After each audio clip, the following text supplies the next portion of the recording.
Baiklah, Assalamualaikum warahmatullahi wabarakatuh. Sebelumnya terima kasih kepada Bapak dosen yang telah mempercayakan kelompok kami untuk membahas materi kita pada malam hari ini ya, pada kesempatan hari ini. Sebelumnya perkenalkan, nama saya Valencia Mizatul Khair, dan ada rekan-rekan saya. Ada yang pertama ada saudari Miftahul Khaira, yang kedua ada saudari Salma Karimatus Solihin. Di sini saya bertugas sebagai moderator. Kami berasal dari kelompok 3. Kelompok kami akan membahas tentang manfaat digital governance bagi organisasi sektor publik. Langsung saja di sini kita akan membahasnya.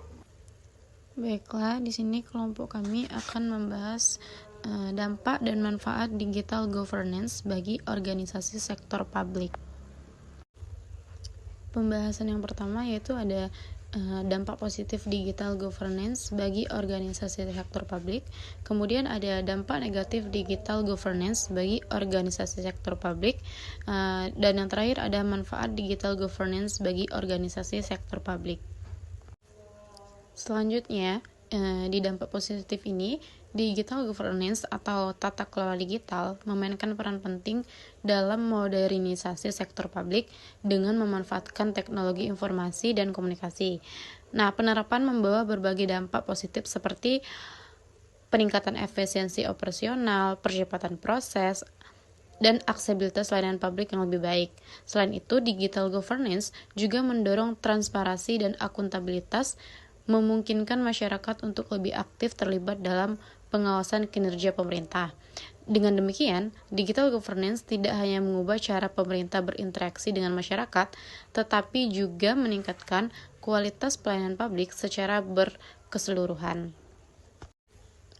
Selanjutnya, ada dampak positif digital governance bagi organisasi sektor publik. Yang pertama yaitu ada peningkatan efisiensi administrasi. Nah, proses administratif ini menjadi lebih cepat dan akurat, mengurangi birokrasi yang berlebih-lebih.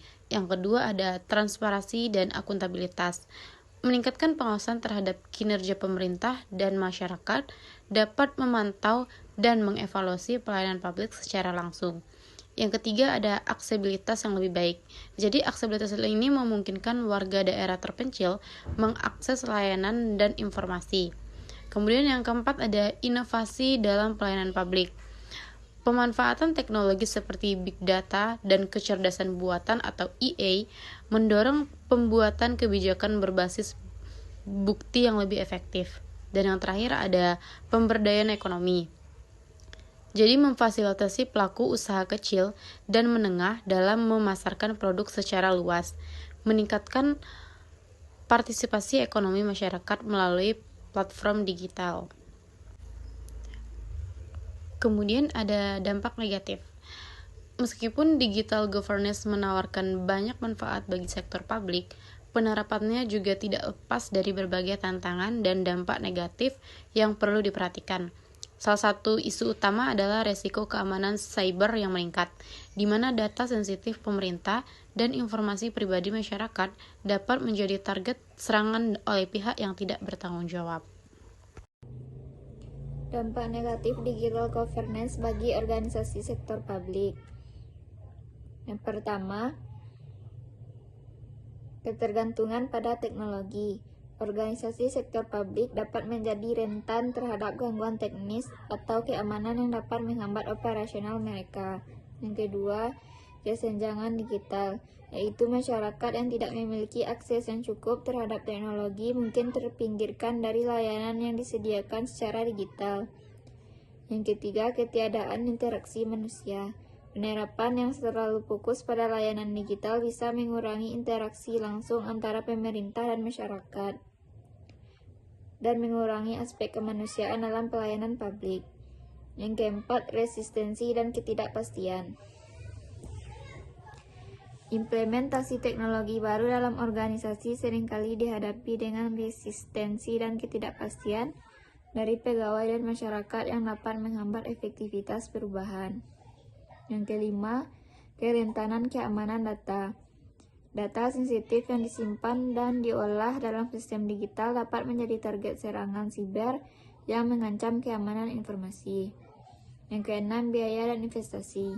Penerapan teknologi yang canggih dalam digital governance memerlukan investasi yang besar dalam infrastruktur dan pelatihan, yang dapat menjadi beban tambahan bagi lembaga sektor publik. Yang ketujuh, ketidaksetaraan akses, yaitu masyarakat dengan keterbatasan akses teknologi atau keterampilan digital mungkin kesulitan untuk memanfaatkan pelayanan yang disediakan secara digital dan meningkatkan kesenjangan akses. Selanjutnya, manfaat penerapan dari digital governance di organisasi sektor publik yaitu tidak hanya terbatas pada penyederhanaan proses administrasi, tetapi juga mencakup peningkatan aksesibilitas layanan bagi masyarakat yang memungkinkan mereka untuk mendapatkan informasi dan layanan dengan lebih cepat dan mudah. Selain itu, digital governance mendorong partisipasi aktif masyarakat dalam proses pengambilan keputusan, sehingga menciptakan lingkungan pemerintahan yang lebih responsif dan inklusif. Baik, di sini saya akan melanjutkan materi dari Saudari Aira. Adapun beberapa manfaat dari penerapan digital governance di organisasi sektor publik. Yang pertama ada transformasi tata kelola pemerintahan. Digital governance membawa transformasi fundamental dalam tata kelola pemerintahan dengan berbasis teknologi elektronik. Yang kedua ada efisiensi, transparansi, dan akuntabilitas. Penerapan digital governance meningkatkan efisiensi operasional, transparansi, dan akuntabilitas dalam penyelenggaraan layanan publik. Yang ketiga ada pelayanan cepat dan efektif. Memberikan layanan yang lebih cepat dan efektif kepada masyarakat tanpa perlu bertatap muka langsung, meningkatkan aksesibilitas layanan publik. Yang keempat ada inovasi teknologi, memungkinkan adopsi inovasi teknologi yang lebih cepat dan menyeluruh di organisasi sektor publik, meningkatkan efektivitas operasional dan penggunaan sumber daya. Yang kelima ada peningkatan kepuasan dan kepercayaan publik. Akses mudah terhadap informasi dan layanan publik meningkatkan kepuasan dan kepercayaan masyarakat terhadap pemerintah. Yang keenam, optimasi layanan personal dan terukur. Teknologi informasi dan aplikasi memungkinkan penyediaan layanan yang lebih personal dan terukur bagi masyarakat. Yang ketujuh ada perubahan dalam cara beroperasi. Digital governance membawa perubahan signifikan dalam cara lembaga pemerintah beroperasi, mempercepat pengambilan keputusan, dan menciptakan lingkungan kerja yang responsif terhadap tuntutan era digital. Jadi dapat disimpulkan, digital governance atau tata kelola digital menawarkan manfaat signifikan bagi organisasi sektor publik dengan meningkatkan efisiensi, efektivitas, dan transparansi dalam pelayanan. Penerapan teknologi informasi dan komunikasi memungkinkan pemerintah untuk mempercepat proses administrasi, meningkatkan aksesibilitas layanan, dan mendorong partisipasi masyarakat dalam pengambilan keputusan. Namun, tantangan seperti risiko keamanan cyber, kebutuhan investasi infrastruktur, dan kesenjangan digital juga perlu diperhatikan. Secara keseluruhan, digital governance memiliki potensi untuk mentransformasi sektor publik menjadi lebih responsif dan modern, asalkan tantangan yang ada dapat diatasi dengan strategi yang tepat. Dengan demikian, digital governance tidak hanya meningkatkan kualitas pelayanan, tetapi juga membangun kepercayaan masyarakat terhadap pemerintah. Mungkin itu saja yang dapat saya sampaikan.